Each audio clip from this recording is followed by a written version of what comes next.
안녕하세요. 하프의 하남매 엄마예요. 오늘은 제가 첫 영상에서 얘기했던 어쩌다 40일 동안 책 100권 읽은 이야기를 해보려고 해요.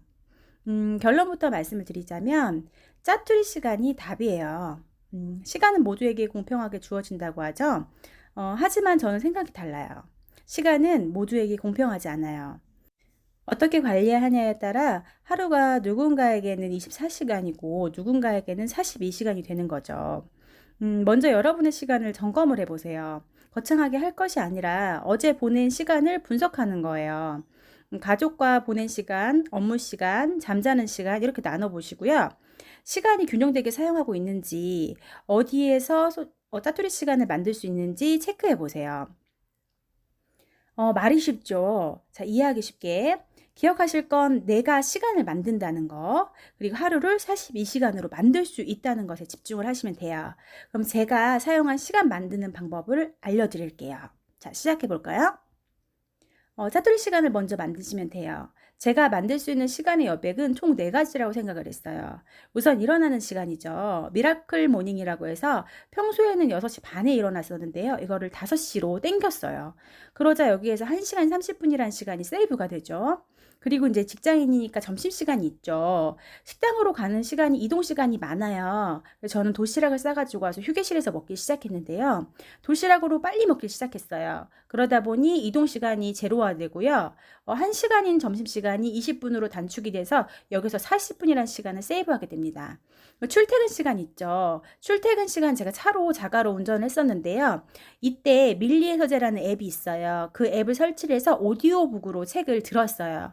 출퇴근 시간 총 50분을 다 세이브를 할 수가 있는 거예요. 그래서 50분이라는 시간이 생겼고요. 잠자기 전이에요. 제가 이제 애들을 씻기고 재우면 10시예요. 그럼 이제 10시에 재우려고 하면 딱 10시에 자진 않잖아요. 그래서 10시 30분 정도에 재웠게 되는데 10시 30분부터 제가 자는 시간을 바로 자는 게 아니라 12시까지 제가 자는 시간을 늘렸어요. 그러다 보니까 1시간 30분이라는 시간이 세이브가 돼요. 그래서 하루에 총 세이브 되는 게 4시간 30분이 세이브가 됩니다. 그럼 여기서 잠깐만요. 여러분은 어떤 시간을 이용할 수 있나요? 다음으로는 100권이라는 책을 어떻게 읽었는지 방법을 알려드릴게요. 모든 책을 정독하지 마세요. 책을 분류를 해보시는 게 좋은데요. 책을 읽기 전에 분류하시라는 게 아니라 읽다 보면 분류가 돼요. 저 같은 경우에는 교과서라고 볼 수 있는 책과 쉽게 읽을 수 있는 책으로 분류를 했어요. 그리고 이제 읽어야 할 책 리스트를 만들었거든요. 어렵지 않게 리스트는 첫 번째 읽은 책에서 저자가 추천하는 책으로 선정해 보시면 쉬워요. 우선 제가 어떻게 책 읽기를 했는지 제가 사용한 방법을 알려드릴게요. 첫 번째 책은 전 정모부를 먼저 읽었어요. 정모부는 10년 동안 적금밖에 모르던 39세 김 과장은 어떻게 1년 만에 부동산 천재가 됐을까라는 책인데요. 김재순님이 지으셨고요. 필명이 램구님이세요. 램구님이 지으신 이 책을 저는 교과서로 분류를 해서 정독도 했고 또 핵심 요약집도 만들었어요. 두 번째로 읽은 책은 부의 추월차선이라는 책으로요. MJ 드마코님이 지으신 책이에요. 이 책은 부에 대해서 생각하는 저의 생각을 많이 깨뜨려준 책이거든요. 저는 교과서로 분류를 했고요. 여러분들도 꼭 한번 읽어보셔야 되는 중요한 책이라고 생각을 해요. 세 번째 책을 소개해 드릴게요. 당신에겐 집이 필요하다예요. 이것도 램구님이 지으신 책인데요. 이 또한 교과서로 분류를 해서 읽었고요. 네 번째 책은 파이프라인 우화라고 해서 버크 해디스님이 지으셨어요.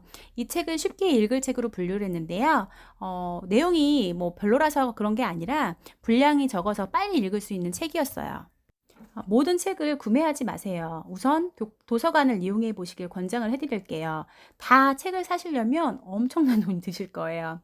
우선 도서관에서 읽어보시고 다시 읽어보고 싶은 책이나 정말 나는 구매하고 싶은 책이 있다면 그 책은 꼭 구매하시길 권장을 해드려요. 저는 뭐 경제나 경영, 자기계발 책만 봤을까요? 아니죠. 전 여러 가지 분야의 책을 많이 읽었어요. 자녀 교육 관련 서적으로는 교과서보다 공부 그릇이라고 해서 심정섭 선생님이 지으신 책인데요. 이건 제가 다시 구매했을 만큼 굉장히 좋았던 책이었어요. 교과서로 분류를 했고요. 그리고 부모라면 유대인처럼 하브루타로 교육하라라고 해서 전성수 선생님이 지으신 책으로 이 책도 교과서로 분류를 했어요. 이런 방법으로 해서 제가 교과서와 쉽게 읽을 책을 구분해서 책을 읽었고 또 요약할 건 요약을 했었고요. 또 구매하고 싶은 건 구매를 했었어요. 가치관이 비슷한 친구들을 만나는 걸 또 추천을 해드려요. 친구 따라 강남 간다는 말이 있잖아요. 제가 그랬어요. 제 베프한테 한마디를 들었거든요. 제가 그때 당시에 차가 바꿀 때가 돼서 차 바꿀 돈을 현금으로 딱 만들어 놨었어요. 제가 대출이라는 걸 굉장히 싫어했거든요. 그 친구한테 나 요번에 차를 땡땡땡으로 사려고 해 라고 전화를 했을 때 제 베프가 한마디를 합니다. 하남매 엄마야, 감가상각되는 차를 사지 말고 차라리 부동산을 사. 그 한마디가 저한테 굉장히 터닝 포인트가 됩니다. 나만 몰랐나요? 나만 몰랐더라고요. 물가 가치가 상승을 해도 화폐 가치가 떨어져도 오르는 부동산이 있다는 걸 저만 몰랐어요. 그래서 저는 책을 닥치는 대로 읽기 시작했습니다. 왜 이렇게 많이 읽었을까요? 모르니까요. 뭘 공부해야 할지, 뭘 먼저 해야 될지 모르니까요. 그래서 닥치는 대로 책 읽기 프로젝트를 진행합니다. 책을 읽다 보니까 신세계가 열리게 되더라고요. 그러다 보니까 또 시간이 부족함을 깨달았어요. 그래서 짜투리 시간을 자연스럽게 만들게 됐어요. 이렇게 책 읽기를 통해서 기존에는 시간 관리도 못하는 제가 시간 경영을 하는 하남매 엄마로 바뀝니다. 제가 여러분한테 도서관을 이용하는 꿀팁을 알려드릴게요. 우선 책은 도서관을 이용하시라고 말씀을 드렸잖아요. 온 가족마다 대출카드를 만드세요. 지역마다 다르겠지만 저희 지역 같은 경우 1인당 3권씩 빌릴 수가 있거든요. 거기다 가족마다 빌리니까 저희는 4인 가족이에요. 그래서 제가 한 번 가면 12권의 책을 빌릴 수가 있었어요. 그리고 코로나19로 인해 가지고 이제 책을 보고 고르기가 쉽지가 않잖아요. 그래서 예스24나 교보문고 같은 사이트를 이용해서요. 책 내부를 볼 수가 있어요. 일부분만. 그래서 책 내부하고 디자인 같은 걸 확인을 했고요. 블로그에 보면은 리뷰가 되게 잘 돼 있어요. 블로거님들이 되게 잘 해놓으셨거든요. 그래서 적어도 3개 이상 리뷰를 확인하시고 책을 선정하시는 걸 권해드립니다. 도서관 홈페이지에서 예약을 하시고요. 도서관에 방문해서 수령을 하시면 되세요. 근데 만약에 갔는데 읽고 싶은 책이 도서관에 없다라고 하시면 홈페이지에 희망 도서 신청이라는 게 있어요. 도서관 홈페이지에서 희망 도서 신청 코너에 들어가셔서 책을 선정을 하시면 도서관에서 책을 구매해서 여러분한테 연락을 해줄 거예요. 그러면 여러분이 연락을 받고 새 책을 먼저 읽으실 수 있게 되는 거죠. 희망 도서 신청을 하실 때는요. 책 제목하고요. 저자하고요. 출판사하고 언제 출간된 건지 알고 계셔야 신청 가능하니까 요건 알고 계세요.